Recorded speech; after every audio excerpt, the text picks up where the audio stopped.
Bienvenidas y bienvenidos. Breath. Conducción en circunstancias especiales en los que nos convoca a ver a esta hora de la mañana en este día martes 20 de febrero. ¿Ya?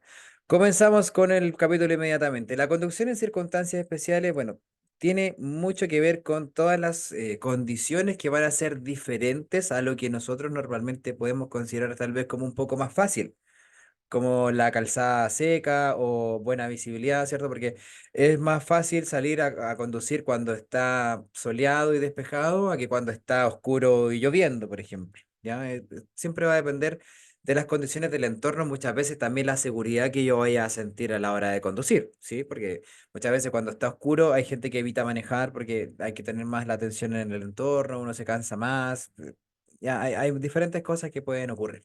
Entonces, claro, vamos a partir por bueno, vamos a describir cada una de las circunstancias que podrían llegar a ser especiales para dar algunos tips al respecto. Y ahí partimos con lo más común, lo que siempre va a existir, que es la oscuridad, ¿ya? Sí. Lo único seguro en la vida, dice un dicho por ahí, es que el sol va a salir y se va a esconder, ¿ya? Claro, siempre va a haber oscuridad. Y muchas veces el riesgo de siniestro de tránsito puede aumentar durante la noche, sobre todo por condiciones no solamente nuestras, como la limitada capacidad de observación, sino muchas veces porque la noche también la gente, bueno, tiende a tener más conducta de riesgo, pueden salir mayor cantidad de delincuentes a robarnos los autos, ya siempre van a haber más posibilidades de sufrir diferentes amenazas en la noche, ¿ya? Y ahora, para poder observar en la oscuridad también va a ser un poco más complicado, porque en la oscuridad nuestros ojos tardan un poco más en acostumbrarse a lo que nosotros estamos viendo, ¿sí? Sobre todo si estamos de una parte o pasamos de una parte más iluminada a una parte menos iluminada, ¿ya? Es la pupila la que finalmente tarda en abrir o cerrar, ¿cierto? La entrada de la luz al interior del ojo, básicamente, ¿ya? Entonces, es importante que usted tenga en cuenta también de que, claro, la oscuridad no se va a ver muy bien y más encima que la luz de los demás vehículos que vengan de frente pueden ocasionar efectos de ceguera que puedan temporalmente, ¿cierto?, afectar a nuestra visión. Es importante entonces que tratemos de, si es que no podemos ver bien o si vemos o detectamos que en algún momento la luz de otro vehículo nos está impidiendo observar, que reduzcamos la velocidad porque la capacidad de calcular finalmente las distancias y de determinar una distancia segura para poder frenar, por ejemplo, es la capacidad de observar los contornos y los colores de los elementos de la vía, ¿ya? Y la capacidad depende finalmente de muchas veces de la habilidad de uno para observar en la noche, a veces se puede entrenar un poco, ya, pero principalmente depende de de la habilidad innata de cada uno. Hay gente que puede realmente conducir de noche, hay otra gente que no puede porque es muy fotosensible. Depende, ¿ya? Hay gente que usa lentes de color naranjo para poder evitar en su mayoría el efecto de la luz finalmente de los ojos, ¿ya? Por ejemplo, una enfermedad como glaucoma, tal vez. Entonces, hay de todo, ¿ya? La visión, y esto puede ser también pregunta de prueba, es el sentido que mayor importancia requiere en la conducción y está presente en el 85% de la captura de la información desde el entorno, ¿ya? Si nosotros no vemos bien, finalmente no podríamos conducir, ¿ya? Ahora, hay algunas afecciones al ojo que a través de un certificado médico podría presentarse dentro de la prueba psicotécnica para sacar licencia igual. Ya me acuerdo de un caso de una alumna que tenía visión parcial en el ojo derecho, no me acuerdo qué porcentaje tenía, pero claro, fue a hacer sus exámenes visuales y el oftalmólogo determinó que podía conducir y por lo tanto, claro, le extendió un certificado a la persona para que fuese a presentar su prueba en la municipalidad y al día de hoy ya tiene su licencia. Entonces, claro, depende, por supuesto, de nosotros o sea, depende de nosotros, claro, percibir las circunstancias del entorno y si nosotros, bueno, no vemos bien, tenemos que tratar de hacer lo posible para mejorar eso, o cambiar los lentes, o si en la noche estamos conduciendo y por alguna razón momentánea no vemos bien, reducimos la velocidad para tener más tiempo, ¿ya? Lo mismo no solamente en la noche, cuando haya poca visibilidad también, es importante que observemos muy bien para no malinterpretar las distancias de los demás otros vehículos, de los demás vehículos. ¿Ya? Entonces es importante que como principal medida de la oscuridad tengamos las luces bien ajustadas, ¿cierto? Bien limpias, en buen estado, que funcionen básicamente, porque claro, si están limpias, en buen estado, pero la luz está suelta, la ampolleta, no me sirve. Entonces tengo que tener todas mis luces en correcto funcionamiento en general, ¿ya? También para poder percibir un obstáculo en la vía necesitamos una buena capacidad visual. Si no tenemos tanta capacidad visual, bueno, tenemos que reducir un poco la velocidad, ¿cierto? Para percibir obstáculos en la vía también va a depender del color del obstáculo, porque los obstáculos pueden ser, claro, de diferentes colores, color más oscuros, más blancos o reflectantes, ¿ya? Se dice, por ejemplo, que las ropas reflectantes son las que, o los elementos reflectantes son los que mayormente alcanzan a ser vistos, o los que alcanzan a ser mayormente vistos a mayor distancia, ¿sí? Porque claro, como su nombre lo dice, reflejan la luz, ¿ya? De eso se desprende las distancias más aproximadas en las que nosotros vamos a ver elementos de la vía con diferentes colores, por ejemplo, con luces bajas y con colores oscuros, no solamente ropas oscuras, puede ser un pelaje oscuro de un animal, por ejemplo, como un caballo, ¿ya? Con ropa oscura, ¿cierto? Y en luces bajas se va a ver a una distancia de 25 metros recién algún elemento de la vía que sea de ese color. Con ropas claras a 60 metros, con ropa reflectante a 125 metros. ¿Ya? Eso es importante cuando vayamos circulando en la noche, porque en la noche no siempre vamos a tener una visual clara. Aquí, aquí por ejemplo, hay un camino bastante parejo. La visibilidad no se ve entorpecida por curvas, por ejemplo, ¿ya? Pero de todas maneras se alcanza a apreciar que se reflejan las tachas rojas, se refleja una señal de tránsito que hay ahí al medio, que es un cuadrito que va apareciendo de a poco más grande. Es difícil porque aquí con la luz baja se percibe muy poco la distancia, ¿ya? Con las luces altas, sin embargo, la distancia se puede percibir a una distancia un poco mayor, ¿ya? Y aquí, en ese mismo video que estábamos viendo, vamos a ver la diferencia. No sé si usted alcanzó a percatarse, pero vamos a ver la diferencia de las luces altas con luces bajas. Si se fija, aquí se va iluminando con luz alta, se ve un poco más hacia el borde, el cerco, los cercos finalmente, pero con la luz baja cambia bastante la visibilidad del entorno. ¿Se fija? Ahí alta y después baja, ¿ya? Porque claro, es una diferencia de percepción la que vamos a encontrar con ambas luces en la vía. Y eso puede ser pregunta de prueba, ¿ya? Las ropas oscuras absorben la mayor cantidad de luz, las ropas reflectantes, como dice su nombre, reflejan la mayor cantidad de luz. Entonces, según la ley de tránsito, se nos indica que las luces deberían ser encendidas, y esto es pregunta de prueba, media hora después de la puesta de sol hasta media hora antes de su salida. ¿Ya? Eso es pregunta de prueba. Media hora después de la puesta de sol hasta media hora antes de su salida. Ahora, también cada vez que las condiciones de visibilidad lo hagan necesario, como cuando hay polvo en la vía, como cuando hay humo en la vía, como cuando vamos a favor de la puesta de sol o en contra de la puesta de sol, también deberíamos encender las luces. Y adicionalmente, por ejemplo, en caminos, ¿ya? O carreteras o autopistas, ahí también nosotros tenemos que usar las luces y las luces bajas son las que deberían ocuparse. Encendido de luces bajas, ¿ya?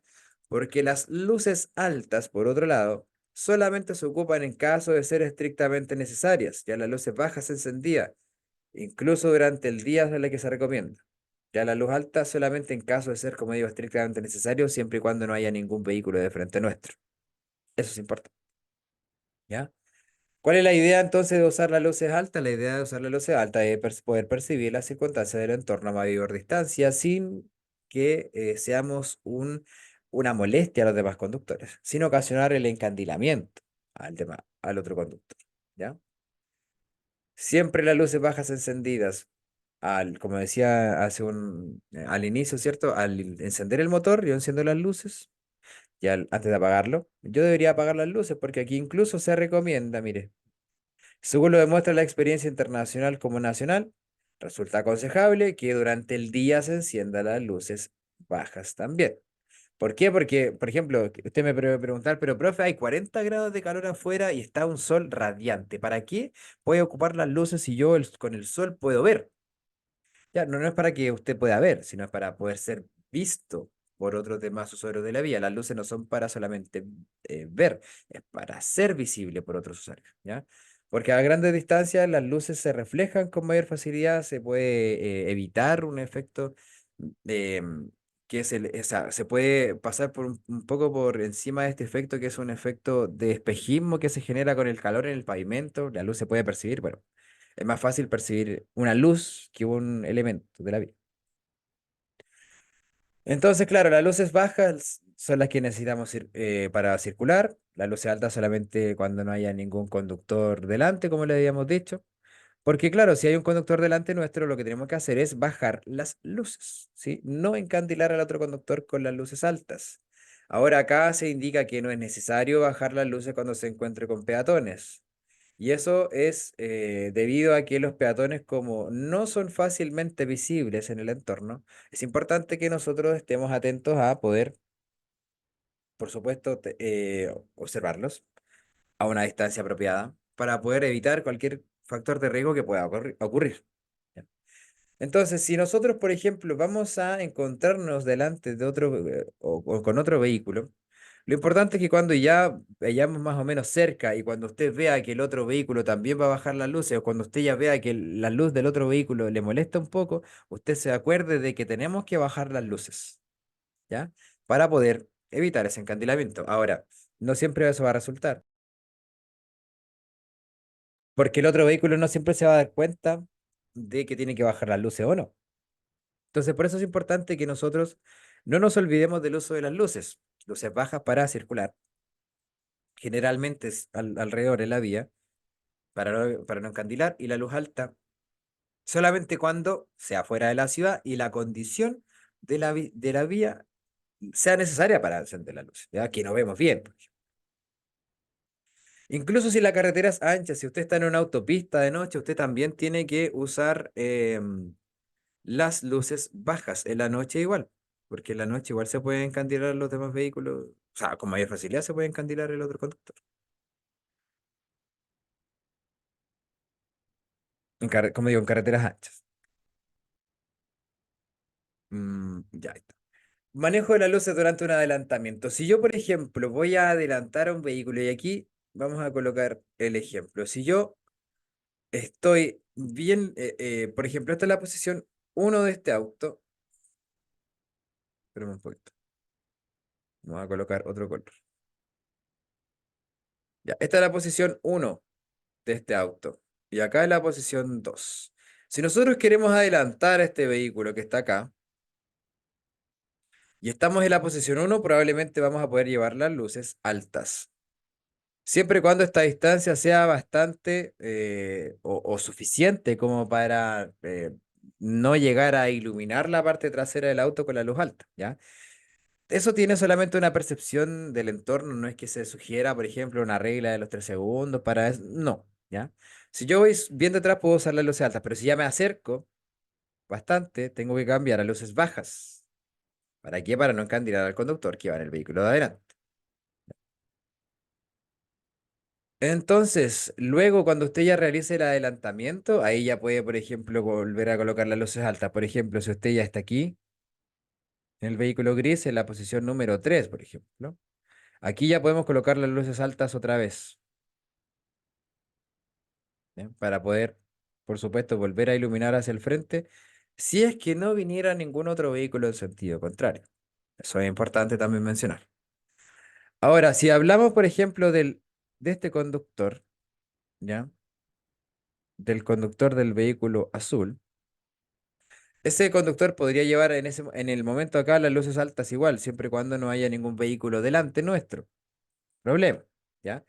Pero si al finalizarse la maniobra de adelantamiento, el vehículo en la posición 3 ya empieza a ingresar en diagonal para ubicarse delante del auto, ya va a cambiarse el vehículo que va a adelantar, ¿cierto? El vehículo azul ya no debería usar las luces altas, debería usar las luces bajas. ¿Por qué? Porque el vehículo ya se apresta a colocarse delante acá, po, en esta posición. Entonces nosotros no podemos mantener las luces altas si vamos a tener un vehículo delante nuestro. ¿Sí? Eso es importante que usted lo sepa. Cuando sea adelantado, trate de facilitar las maniobras de adelantamiento. Por eso finalmente se pide que nos mantengamos bien a la derecha, que no se olvide de bajar las luces altas, ¿cierto? La idea es que la vía esté bien iluminada, pero no evitemos la percepción del entorno de parte del otro conductor, ¿ya? Es importante que nosotros también, bueno, sepamos que, claro, como lo vimos en una pregunta, en el test anterior que hicimos antes a esta clase, aparte de las luces que más nos permiten identificar los vehículos en la oscuridad, eh, son las bandas retroreflectantes, como estas bandas que tienen los chalecos reflectantes. Eso nos permite identificar a los vehículos en la oscuridad también. Muchos vehículos las tienen, sobre todo los de transporte, ¿ya? Pero las luces, claro, pues es lo principal que nos va a permitir identificar a vehículos en la vía. Y nosotros normalmente para poder saber que lo que viene de enfrente se trata de un vehículo de cuatro ruedas, vamos a ver que desde la parte delantera se ven dos focos de luces altas y bajas, generalmente cuando vienen de frente. Por ejemplo, mire, en la noche usted no va a ver absolutamente, como digo, nada de lo que se ve adelante, pero a ver, ¿dónde está la foto? Aquí está. Pero en la noche vamos a ver las luces. Ah, aquí están, luces, luces, luces, luces. ¿Ya?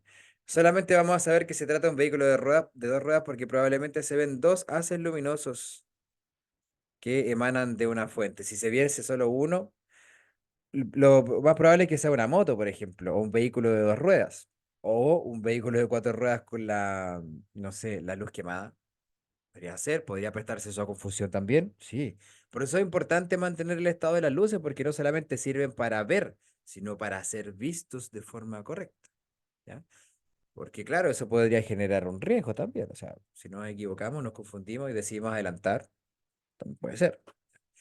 Y la parte trasera siempre vemos, bueno, las luces principalmente de atrás, las de freno, las de reversa, de intermitente. ¿Ya? Eso es importante que nosotros lo sepamos. Podemos identificar a los vehículos por sus luces principalmente. Y ahí están las luces de freno.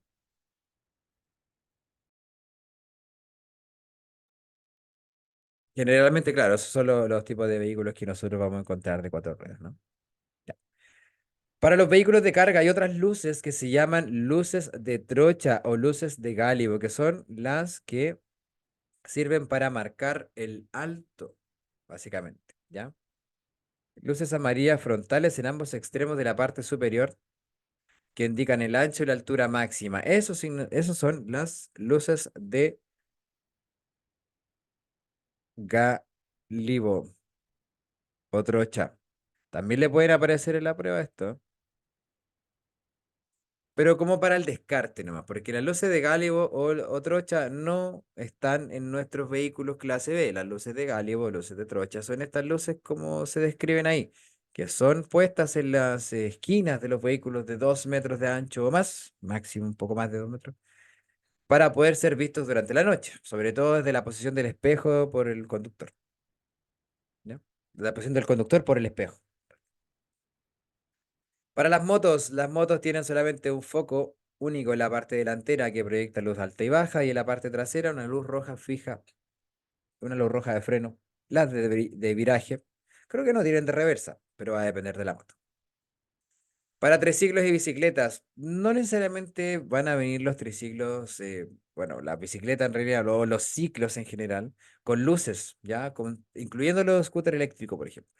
Pero sí se recomienda que por seguridad también tengan luces, ¿ya? Y de hecho a las bicicletas se les pide una luz que se proyecte hacia adelante, que sea una luz o blanca o amarilla, y en la parte de atrás una luz fija o parpadeante que indique la posición de la bicicleta, ¿ya? ¿Por qué? Porque de esa manera hacemos que los ciclistas sean mayormente visibles desde afuera. Es importante que en las condiciones especiales que vamos a ver ahora, no solamente tengamos en cuenta la adherencia, sino que la visibilidad. Y vamos a ir viendo muchos aspectos más adelante. Para los vehículos de tracción animal, las carreteras, carretones, carretas, gente a caballo también, ya no siempre van a tener luces. ¿Ya? ¿Por qué? Porque no hay ningún sistema eléctrico en un caballo. o en una carreta, no en un sistema eléctrico, a menos que, claro, instalen de manera artesanal una batería. Bueno, no siempre va a haber. Hoy en día hay luces LED o luces solares, pero claro, no siempre van a haber. Entonces, con vehículos de tracción animal, como no cuentan con un sistema eléctrico incorporado, ¿cierto?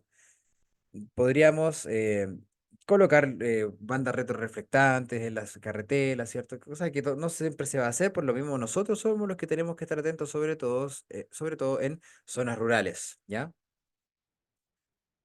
Esto también puede ser pregunta de prueba y también lo vimos hace como 2 días atrás más o menos en el tema en individuo en el tránsito, no, perdón, principios de la conducción.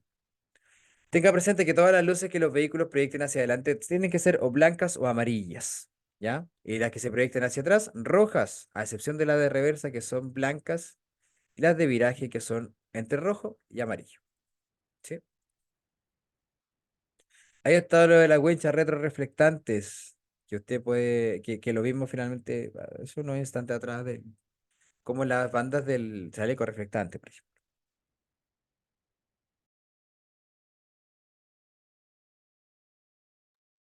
Lo que mencionaba, cuente siempre con la posibilidad de que bicicletas y carretones no lleven luces reglamentarias, ¿ya? Antiguamente las bicicletas se les exigía patente. La patente se renovaba cada un año y también se exigía que tuvieran espejos.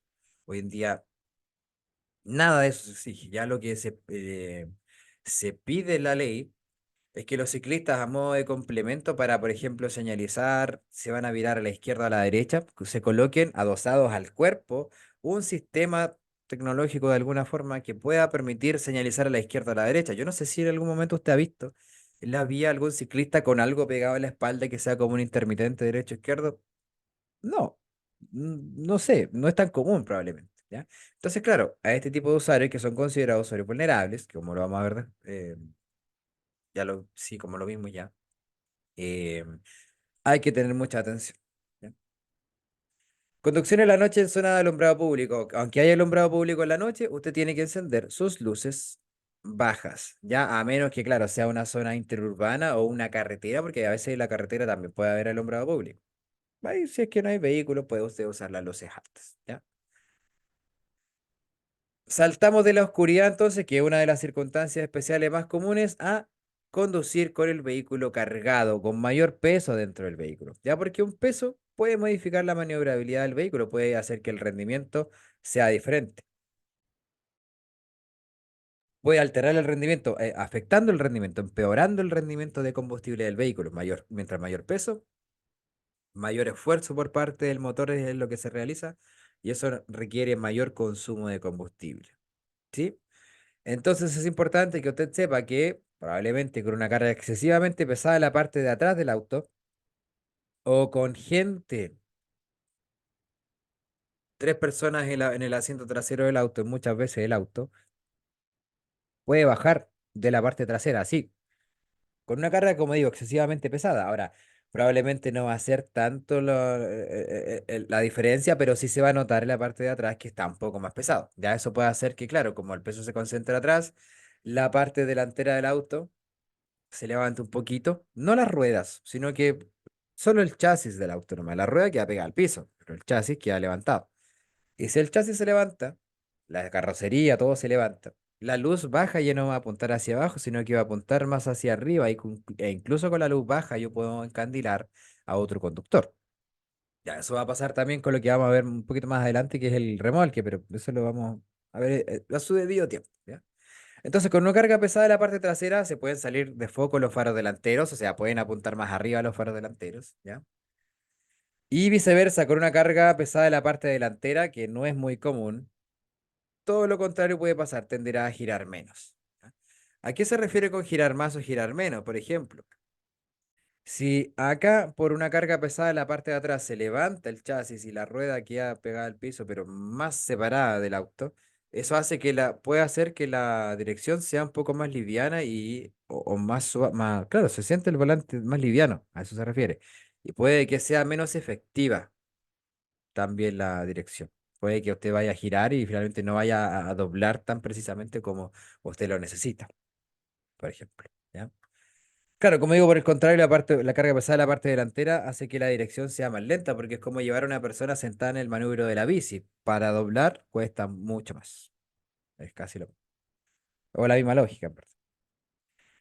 Trate de nunca llevar objetos en los estantes de atrás de los asientos traseros. Muchas veces en vehículos de asiento trasero, sobre la cabeza para atrás queda un espacio entre el asiento y la ventana donde hay parlantes, donde pueden haber cosas. Bueno, depende del auto, pero ahí no se recomienda dejar cosas porque si nosotros vamos a frenar en caso de emergencia, eso que va a quedar ahí puede salir eyectado hacia el frente y ocasionar algún daño. De todas maneras, si llevamos carga extra en nuestro vehículo, y esto es pregunta segura de prueba, por favor, porque una de las preguntas que también se suele reprobar bastante. Al llevar carga extra, la presión de los neumáticos es importante y el tamaño también, ¿ya? Y aquí está la pregunta. ¿Es probable que ante más carga, los neumáticos necesiten mayor cantidad de aire? Eso es lo más común. Mayor peso, ¿qué pasa con el aire de los neumáticos? Debe ser mayor, más aire tengo que colocar, ¿ya? En principio de la conducción vimos como, por ejemplo, una tablita que usted puede encontrar para determinar cuáles son la presión de aire de sus neumáticos. Esto aparece en la puerta de su vehículo, ¿ya?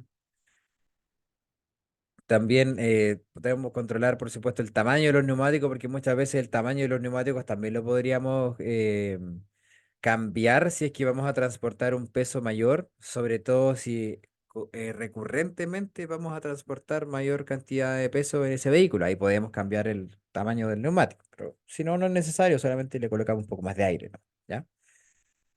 Para eso consulte en Google o el manual del vehículo, que también pueden encontrarlo en Google, ¿ya? O con nosotros.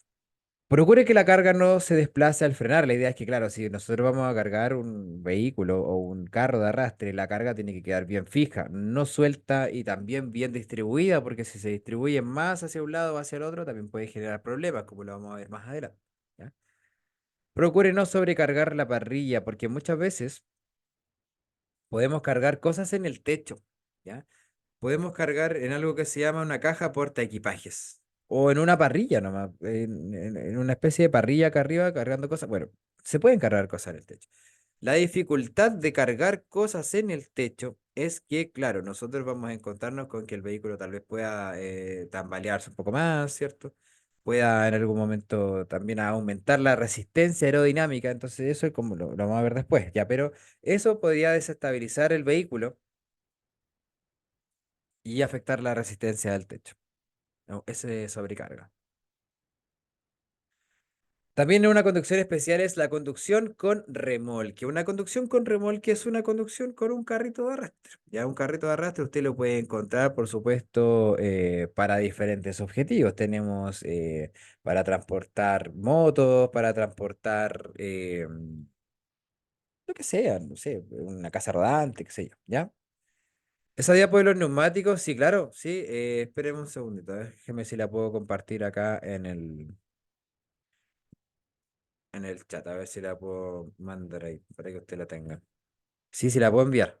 Ahí está la tablita de los neumáticos, mire, me aproveche de verla, la tablita de los neumáticos. La explicamos con más detalle en el tema principio de la conducción, eso queda guardado, ¿ya? Pero si la necesita, ahí está. Volvamos a lo de los remolques, por favor. Ya cuando estamos hablando de los remolques, una conducción con remolque, y antes de mostrar el video, vamos a comentar que cuando usted obtenga su licencia de conducir clase B, usted va a poder conducir un auto con un remolque, ya con un carrito de arrastre que, como decía, puede servir para transportar cualquier cosa. Pero tiene que ser o tiene que cumplir con requisitos ese carro de arrastre. Por ejemplo, el peso del carro de arrastre no tiene que ser mayor al peso del vehículo, ya porque si no sería muy peligroso. ¿Ya? Y después le voy a mostrar una situación de ejemplo. ¿Por qué podría ser peligroso esa situación? ¿Ya? Lo vamos a buscar aquí mientras tanto. Y entre el remolque y el vehículo, ambos no deben pesar más de 3.500 kilogramos, ¿ya? Eso es importante. Nosotros con nuestra licencia clase B podemos conducir vehículos de hasta 3.500 kilos de peso.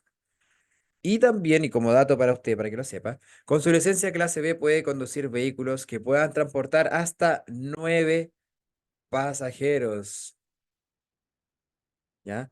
cómodamente sentados, por supuesto. No es que vaya a ser todos los pasajeros uno arriba del otro en el auto que usted tiene, no, no, ¿ya? Todos cómodamente sentados, cada uno con su cinturón. Hasta 9 pasajeros sin incluirla a usted. ¿Ya dónde puedo encontrar un vehículo así? Bueno, un furgón, por ejemplo, siempre y cuando no sea un furgón escolar, que eso requiere otra licencia especial, ¿ya?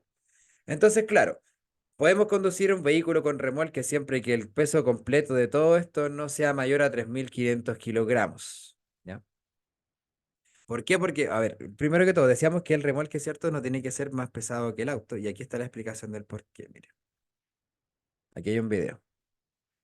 Esta es la explicación de por qué el remolque no tiene que ser más pesado que el auto. Mire la inestabilidad que puede ocasionarse. Aquí ese vehículo más pequeño estaba transportando un remolque mucho más pesado con un vehículo mucho más grande. Claro que también va a depender de la distribución de carga, va a depender de muchas cosas más, pero para los remolques y lo que usted le van a preguntar en la prueba es lo siguiente, la presión sobre la esfera, ¿ya? Si es nula o si es alta. Eso le van a preguntar en la prueba. ¿Y qué es la esfera? La esfera es un enganche que se coloca en los vehículos donde nosotros vamos a poder conectar el carro de arrastre a través de una mano que se llama, o sea, un componente que se llama mano de enganche, ¿ya? Esa es la esfera.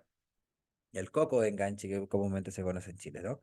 Esa es la mano de enganche, se abre ese dispositivo, ¿cierto? Se coloca sobre la mano en la esfera, quiero decir, ¿cierto? Y luego se cierra, ¿ya?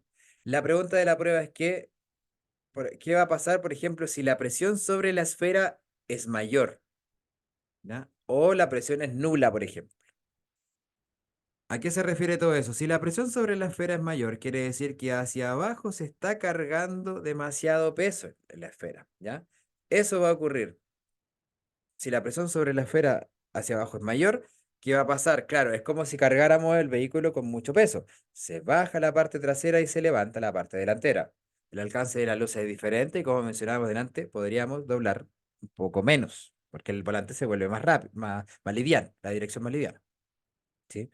O sea, puede girar más, pero vamos a efectivamente realizar movimientos precisos con menor eficacia, ¿ya? Eso puede ocasionarse con una presión mayor en la esfera, pero con una presión nula o baja sobre la esfera, ¿qué va a pasar? Eso es como si se levantara la esfera, porque la mano de enganche hace que la esfera quede envuelta. Entonces, si la presión es nula, está levantando la esfera. Eso levanta la parte trasera del auto y baja la parte delantera, provocando que se pueda producir un problema de balance, ¿ya? Porque si la carga está bien balanceada, no hay ningún problema, funciona bien. Pero si está desbalanceada, sobre todo hacia atrás, se levanta la esfera, puede ocasionarse eso que vimos ahí o lo que vimos también en el video de ejemplo, ¿ya? Que era cuando se transportaba un vehículo más pesado también con otro vehículo no tan pesado, ¿ya? Importante entonces es cargar muy bien la distribución de peso en el remolque, siempre procurar que el remolque y el vehículo, ¿cierto?, queden de manera parejita distribuidos, así tal cual. ¿Cómo lo podemos hacer entonces? Cargando el peso en el remolque principalmente al centro de energía, ¿ya? Entonces, si la presión es nula, se puede perder el control del vehículo, se levanta la parte trasera y las luces alumbran menos. Eso sí, la presión es nula. Y si la presión de la esfera es excesiva, baja la parte trasera y se levantan las luces delanteras. ¿Sí? Para que le tome pantallazo, le vamos a colocar aquí presión excesiva. Excesiva le vamos a colocar. Y nula. Hablando de la presión sobre la esfera.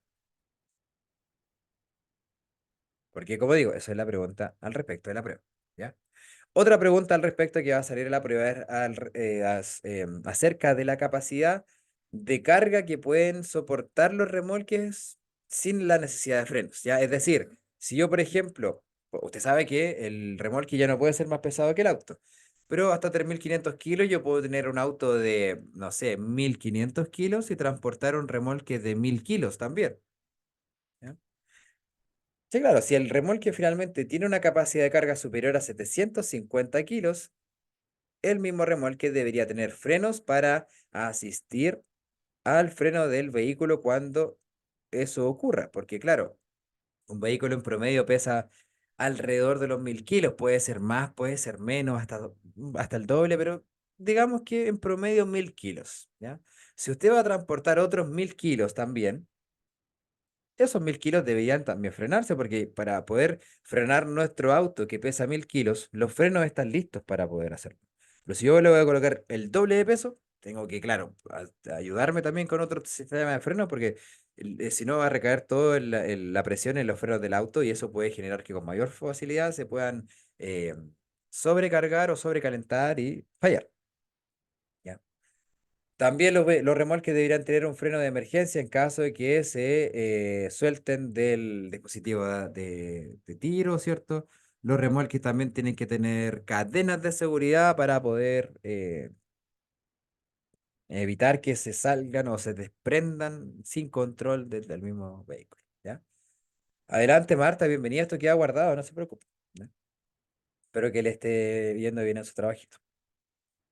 Hablamos entonces también de la esfera, ya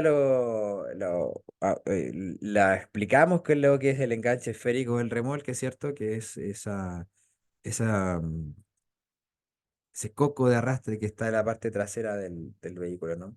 Esa es la esfera, ¿sí? Para usted, Marta, que no la ha visto todavía, esa es la esfera de enganche del remolque. Ya la presión tiene que estar correcta, de lo contrario, como digo, pueden generarse problemas. Ahí está el resumen de lo que acabamos de mencionar, ¿sí? Por ende, el remolque tiene que distribuirse, o sea, la carga del remolque tiene que distribuirse de forma pareja, ¿ya? Si el remolque comienza a zigzaguear como lo habíamos visto en el video recientemente, lo que tenemos que hacer es soltar el acelerador y dejar que por la misma inercia el movimiento del vehículo, ¿cierto?, vaya deteniendo el zigzagueo. Podemos acelerar un poquito también y disminuir, acelerar un poquito para evitar el zigzagueo y después de a poco ir soltando y pisando el freno, ¿ya? Claro, popularmente Marta se le llama coco de arrastre, pero claro, el nombre técnico finalmente es la esfera de arrastre, la esfera de carga. Entonces, claro, preguntas de prueba. Antes de comenzar a conducir el remolque, la carga debe estar bien distribuida, la presión sobre la esfera debe ser correcta, el remolque bien enganchado, las conexiones de luces bien enchufadas, ¿cierto? Que los frenos funcionen bien, porque en los remolques también va a haber la posibilidad de conectar luces, ya eso viene desde del auto, ¿ya? Todo lo eléctrico va a ir al remolque por un conector más o menos como ese. ¿Ya? Ahí van a ir las luces al remolque. Eso tiene que estar, las cadenas de seguridad también tienen que estar puestas, etcétera, ¿ya? Las luces tienen que funcionar, los frenos, como digo, las patas de apoyo no tienen que estar puestas, pues si ya lo voy a mover, tiene que sacar su pata de apoyo, ¿ya? Muchas veces cuando vayamos a conducir un remolque, los remolques son más anchos que los autos, a veces podemos extender el espejo también. Eso es importante. Otra circunstancia especial para conducir en autopista. En la autopista usted sabe que se puede circular más rápido. Ya adelante hablábamos del límite máximo de velocidad de una autopista. En el test de la mañana, de hecho, que era 120 kilómetros por hora. ¿Ya?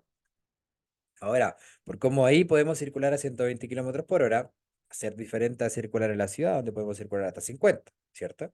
Entonces, claro, en ese caso teníamos que, al ir circulando, proyectar la visión lo más adelante posible, tratar de señalizar con anticipación los movimientos, observar con anticipación también los espejos. Por eso puede ser especial, porque a nosotros nos puede poner nerviosos o nerviosa el hecho de estar en la autopista. Ya por ende, el conocimiento le va a ayudar. Sepa cómo entrar a la autopista. Cuando usted tenga miedo, por ejemplo, de una autopista, ya, si es que en algún momento ya ha circulado por una y la conoce, esa es la autopista con la que usted debe partir, ¿ya? En una autopista conocida. Siempre se parte el aprendizaje de la conducción en un terreno conocido, porque así se hace mucho más cómodo, ¿ya? Eso de trabajar en la misma zona de confort hace que nosotros vayamos desarrollando la confianza y después salimos. Y procure usar la autopista solamente si su vehículo puede desarrollar una velocidad óptima para eso. Por lo menos 70 kilómetros por hora. Por lo menos. Entonces, para ingresar a la autopista tenemos pistas de aceleración. Las pistas de aceleración van a estar marcadas por flechas, ya normalmente en el pavimento, ya, que apuntan hacia la misma pista que está, o hacia la autopista, básicamente. ¿Ya? Donde nosotros tenemos que adquirir una buena diferencia de velocidad para poder pasar o delante de los vehículos que ya están en la misma autopista. También podemos encontrar pistas de salida, ¿cierto? En las autopistas lo más complicado podría ser tal vez ingresar a la autopista con la velocidad suficiente, ¿ya? Si no tenemos suficiente espacio para poder acelerar en la pista de aceleración, tenemos que ir acelerando de a poco o también em, poder detenernos antes de ingresar. O sea, lo importante es que vayamos acelerando gradualmente y evitar detenernos para ingresar a la autopista. Hay sistemas de peajes electrónicos también, es importante que nosotros estemos atentos porque si no hay mucha visibilidad, hay que reducir la velocidad. En la autopista también la regla de los 3 segundos que vimos ayer es fundamental para poder mantener una distancia razonable y prudente del vehículo que va adelante. ¿Sí? Entonces, como circunstancia especial, la autopista se considera porque para entrar es el riesgo, como decía. Por ende, para usted ayudar a la persona que quiera entrar a la autopista, podemos hacer algunas maniobras, como soltar el acelerador un poquito para que esa persona que vaya a la pista de aceleración llegue y se incorpore delante nuestro de forma segura. Aumentando la velocidad, por ejemplo, porque si nosotros ya estamos viendo que la persona que está al lado no acelera lo suficiente y ya se le está acabando la pista de aceleración, ¿cierto? Yo acelero un poco más y dejo que pase detrás mío. Ejemplo. Y si es que se puede, si usted va a ver que un vehículo ya va a ingresar a la autopista, ¿cierto? Si es que se puede, usted tiene que correrse a la pista izquierda como para facilitar, ¿ya? Pero solamente es una situación que se puede hacer en algunos momentos. No siempre se va a poder. Lo importante es que nosotros, alguna de estas tres métodos, ¿cierto?, lo ocupemos para poder facilitar el ingreso a las personas que van a ingresar a la autopista. Porque son ellos quienes ceden el paso. Uno que está en la autopista les facilita el riesgo, el ingreso, quiero decir. ¿Ya? En la autopista, ¿por qué puede ser especial también la circunstancia? Porque nosotros podemos acostumbrarnos a la velocidad. Ya muchas veces cuando conducimos por mucho rato, en condiciones monótonas, por ejemplo, también nos vamos a acostumbrar a la velocidad. Vamos a olvidarnos de que vamos a 120 y podemos sentir que esos 120 son 80 kilómetros por hora en el transcurso del tiempo. Por lo mismo, es importante que usted no olvide controlar su velocidad observando el velocímetro. ¿Sí? Observe los espejos también para cualquier maniobra, espejos, señalización y maniobra. Circule por el lado derecho de la autopista principalmente. Sobrepase por la izquierda. No utilice la berma para circular. ¿Ya? Fundamental. Para detenerse en una autopista, bueno, tenemos que hacerlo sobre la berma, ¿cierto? Con toda la estructura del vehículo sobre la berma lo más a la derecha posible, solamente en caso de, como digo, de emergencia y si es que se lo solicita un carabinero. Si, por ejemplo, en la autopista presentamos fallas mecánicas, tenemos que tratar de ubicarnos lo más cerca de un teléfono de emergencia, porque en unas autopistas aquí tienen teléfono de emergencia. Si no, en la Verma colocamos las luces de advertencia de peligro y llamamos a los servicios de emergencia. Llamamos a una grúa, llamamos al seguro del auto, llamamos a carabineros, que también nos pueden ayudar, ¿ya? Y salga solamente si usted va a ser capaz de poder hacer algo en el vehículo. Y no olvidar de que si se va a bajar, tiene que usar su chaleco reflectante. ¿Ya? Ahora, si usted se queda o sufre un desperfecto mecánico y no alcanza a llegar con su vehículo a la berma y se queda por el lado izquierdo, por ejemplo, lo importante es que también encendamos las luces de advertencia de peligro, porque, claro, aquí, por ejemplo, este vehículo está mal detenido sobre esta zona achurada, pero no alcanzó a llegar a la derecha. Entonces, claro, coloca sus intermitentes de emergencia siempre y si se va a bajar, siempre con su chaleco reflectante. Ahora, avisar a Carabinero en ese caso igual es importante porque así le ayudan con una grúa también a mover el vehículo de circulación, ¿ya? Puede pasar. Para salir de la autopista, la pista de desaceleración es la que usted va a necesitar, la cual se distingue generalmente por tener líneas segmentadas más anchas que lo normal. Y no solamente más anchas y más juntitas, una tras otra. Eso finalmente determina una pista que se puede, a dónde se puede salir, ¿ya? No olvidar que siempre tenemos que señalizar la circulación o la salida del vehículo, ¿cierto? Con mucha anticipación en la autopista. 30 metros ya no es suficiente, 300 metros es lo que se pide, ¿ya? La conducción en túneles, por ejemplo, también es importante. Si yo quiero conducir en un túnel, y aquí tengo una imagen para usted, mire, tengo que considerar, se la vamos a compartir inmediatamente. Si yo quiero conducir en túneles también es una circunstancia especial porque muchas veces los túneles van a estar más oscuros en el día, en la noche, obviamente, ya porque el interior de túneles solamente hay iluminación artificial.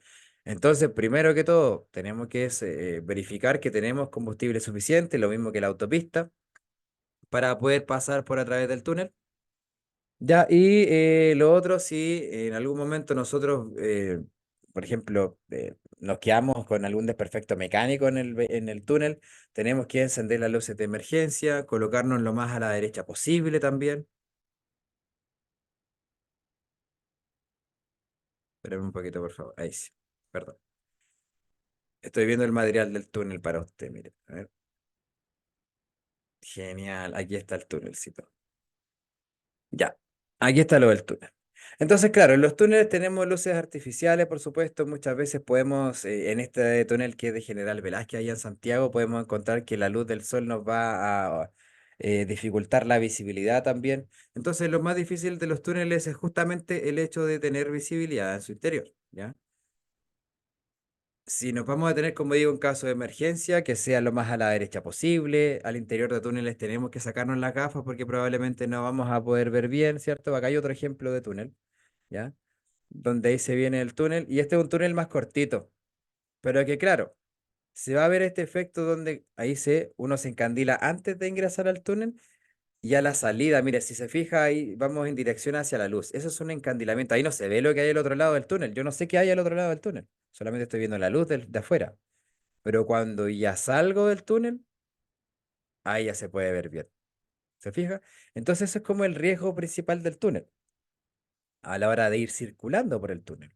Por ende, es una buena medida quitarse las gafas si las lleva puestas, estar atento a las señales de mensaje variable que puedan haber en el túnel. Ya, si tiene algún desperfecto mecánico, es importante, como decía anteriormente, colocarnos lo más a la derecha posible, apagar el motor y esperar por ayuda, ¿cierto? Seguir las instrucciones del personal del túnel, porque en esos túneles más modernos de autopistas hay personal de túnel o el personal de autopista que le pueden ayudar también. ¿Ya? Entonces, es importante que nosotros tratemos de siempre mantener la derecha por lo mismo, porque si nos mantenemos circulando preferentemente a la derecha, podemos detenernos en caso de emergencia con mayor facilidad, ¿ya? Si sufre un incendio nuestro vehículo al interior del túnel y nosotros podemos hacer algo, lo importante es que hagamos algo, usemos el extintor para poder aplacar el fuego. Si no sabemos o no tenemos el extintor, porque deberíamos tenerlo, ¿ya? Pero no sabemos dónde está, no somos capaces de reaccionar. Lo importante es que salgamos idealmente con el chaleco reflectante puesto, pero también con mucha precaución porque no es llegar y bajarse en un túnel. Ya pueden venir con mucha rapidez otro tipo de vehículos por al lado. ¿Ya? Eso es condiciones especiales de túnel. Ahora vamos a ver condiciones climáticas adversas, que también pueden ser consideradas condiciones especiales, como por ejemplo la lluvia. ¿Ya? Que entre la lluvia, nieve y el hielo es una de, no, la menos complicada, pero igual puede, por ejemplo, aumentar bastante la distancia de frenado. Anteriormente hemos visto que la distancia para llevar de otros vehículos es la regla de los 3 segundos. Ya en la lluvia, por lo menos 4 segundos o hasta el doble de distancia, por lo menos, para poder tener una certeza un poco mayor de que vamos a circular con seguridad y evitar ese derrape. ¿Ya? También se puede reducir la visibilidad, por lo tanto, tenemos que tener los limpiaparabrisas en buen estado. También tenemos que saber desempañar los vidrios en la lluvia, igual, ¿ya? Y la pregunta de prueba es que acá, las primeras gotas de lluvia es cuando ocurre la primera, con las primeras gotas de lluvia en realidad, es cuando más precauciones hay que tener, porque son esas gotas las que se mezclan con polvo o aceite que pueda haber sobre el asfalto que caiga de los autos, ¿cierto? Y luego de un largo tiempo seco, se puede mezclar con el agua y volverse una lavaza muy jabonosa que puede hacer que repale con mayor facilidad el vehículo en ese periodo. ¿Ya? Ahora, cuando siga lloviendo y mientras esté la calzada mojada, también puede ser más resbaladiza la calzada. Entonces, para mejorar la adherencia, frene con suavidad, aumente la distancia de respecto del vehículo que va adelante, ¿cierto? Procuremos también circular a velocidades reducidas, ¿ya? Podemos comprobar con frecuencia los frenos si es que usted siente que no está frenando bien, bombeando el pedal para evitar que haya aire al interior que pueda haber ingresado por pasar por una poza de agua, que puede pasar, que puede ocurrir también. ¿Ya? Y lo que se busca evitar con todo esto de reducir la velocidad y frenar con suavidad es esto que se llama aquaplaning o hidroplaneamiento que puede estar en una parte, ¿ya? ¿A qué se refiere el aquaplaning? El aquaplaning es un efecto que ocurre cuando nosotros vamos circulando por una calzada mojada, a exceso de velocidad y con los neumáticos en mal estado, por ejemplo, el cual hace que el auto pase por encima de la tensión superficial del agua, impidiendo el contacto directo con la calzada. Si usted se fija ahí, el neumático pasó por arriba de un cúmulo de agua que se mantuvo encima. Y eso es porque, claro, porque en el caso del video no había una huella adecuada para poder circular. Entonces, claro, teníamos que tener la profundidad de huella adecuada y reducir la velocidad para evitar este efecto, ¿ya? Porque, claro, eso, o la función de la huella principalmente es dividir la tensión superficial del agua, todo lo que hay encima de la calzada, todo el agua, y hacer que el agua vaya para los lados, ¿ya? Divide las aguas para que el neumático se mantenga en el piso. El agua planning entonces es el efecto, es como cuando usted hace un patito con una piedra plana sobre el agua. ¿Ve? Se fija que ha rebotado o que rebota. Ya. Mientras más fuerte te lance la piedra, más va a rebotar probablemente. Ya. Mientras más rápido usted vaya, más puede producirse ese efecto aquaplaning. Entonces, ¿cómo lo evitamos? Por supuesto, teniendo los neumáticos en buen estado, teniendo los amortiguadores en buen estado, la profundidad de huellas también en buen estado, porque los neumáticos tienen que tener aire y buena profundidad de huellas, aire suficiente. Y reduciendo la visibilidad, la velocidad, por supuesto. Primero que todo, soltando el acelerador. ¿Ya? Si la calzada está anegada y no tiene ninguna otra alternativa, circule lentamente en primera, si es que usted conoce que la zona que está inundada de agua es suficientemente baja, porque si no es lo suficientemente baja, lo único que se corre es el riesgo de que se inunde nomás por el auto, o sea, o usted ingresa a una zona donde no va a poder salir, ¿ya? Y ahí también hay que verificar el estado de los frenos pisando y soltando el pedal. En la lluvia, para mejorar la visibilidad, mantenga limpio el parabrisas, ponga el funcionamiento su limpio parabrisas, téngalos en buen estado también. Y no olvidar, como lo decía hace un momento, el desempañar el vidrio. Cuando vayamos circulando por nieve, por ejemplo, que también es una circunstancia especial, que se menciona acá, reduzca la velocidad también. Y acá, al igual que en el hielo, tenemos que usar elementos especiales como cadenas en los neumáticos, cadenas metálicas o cadenas gel, ¿ya? Que nos van a permitir mantener una adherencia suficiente para poder tener un poco más de seguridad en la vía. Ahora, si hay mucha nieve, la idea es que no circulemos por ahí. La idea es que circulemos acelerando suavemente nuestro motor, es decir, procurando no llegar a revoluciones excesivas en el motor, ¿ya? Tratemos de mantener las revoluciones de motor cercano aquí, a lo que mencionábamos antes que se llama ralentí. 1500 revoluciones como máximo para circular a velocidades constantes, ¿ya? Ahora, si podemos acelerar tal vez un poco más de revolución, que sea con una aceleración muy suave. Así tiene que empezar usted el acelerador en la nieve, muy suavemente y de forma constante. Procurando siempre usar, como digo, cadenas, ¿ya? Ahora hay neumáticos especiales también. Puede usted bajar la presión de aire de los neumáticos también. Se tiene que comprobar también lo mismo que en el agua, la eficacia de los frenos pisando y soltando el pedal, ¿cierto? Hay que procurar no adelantar porque las zonas cuando hay nieve, como es resbaladizo, se puede salir fácilmente de la vía, puede chocar al vehículo que está adelante, como es facilidad, por ejemplo. ¿Ya? Siga las huellas dejadas por otros vehículos porque en la nieve es importante que nosotros circulemos por una vía donde tengamos la mayor adherencia posible. Sigamos esas huellas en ese caso, ¿ya? De todas maneras hay que tomar las recomendaciones igual, pero hay que seguir las huellas. ¿Ya? Digo, la marcha más alta posible para circular, como lo habíamos visto en el test anterior. ¿Se acuerda que hablábamos de la curva y una marcha alta y una velocidad reducida? Ya.